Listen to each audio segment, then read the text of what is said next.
Multiple प्रॉब्लेमसाठी multiple treatment असतात. तुमच्या स्किनचा problem ओळखून त्यानुसार जर तुम्ही ट्रीटमेंट केली तर खरंच खूप चांगल्या पद्धतीने इम्पॅक्ट होतो. जे आता तुम्ही प्रोसिजर बघता ही स्कारला कंट्रोल करणारी, स्कारला रिपेअर करणारी ट्रीटमेंट आहे. याला म्हणतात मायक्रो निडलिंग. मी इथं असं म्हणेन की वेळीच लक्ष द्या. तुमचं एज लहान आहे, प्रॉब्लेम छोटा आहे, तर येस तो कंट्रोलेबल आणि क्युरेबल आहे. मी परत असं सांगेल की आपण मूवीजला, कपड्यांना एवढा खर्च करतो, चेहऱ्यावरती आपण चेहऱ्याची वेळ आली की आपण थोडा विचार करतो. पण सगळ्यांना, सगळ्या मुलांना, सगळ्या मुलींना जे 20 ते 30 एज कॅटेगरीतले आहेत, येस तुमचा चेहरा हा तुमची आयडेंटिटी असतो बरं का.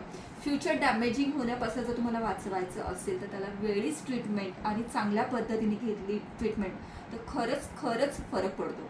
तर नक्की विचार करू शकता. तुमच्या स्किनवरती असं जर काही प्रॉब्लेम असतील आणि त्यातला तुम्हाला कन्सल्टिंग प्रॉपर हवं आहे किंवा ट्रीटमेंट प्रॉपर हवी आहे तर मला माझ्या व्हॉट्सअपच्या नंबरवरती नक्की कॉन्टॅक्ट करा. त्याच्यावरती प्रामाणिक उत्तर द्यायचा आणि प्रामाणिक ट्रीटमेंट करायचं, सजेशन द्यायचं मी नक्की प्रयत्न करेन. बऱ्याचदा केमिकल पील वर्क करतं, बऱ्याचदा हायड्रा फेशियल वर्क करतं, बऱ्याचदा मायक्रो निडलिंगची गरज लागते. हे आपल्याला ठरवावं लागतं बरं का, तुमच्या स्किनच्या प्रॉब्लेमनुसार. तर येस, भेटत सृष्टीजमध्ये. तोपर्यंत काळजी घ्या, मजेत राहा. धन्यवाद.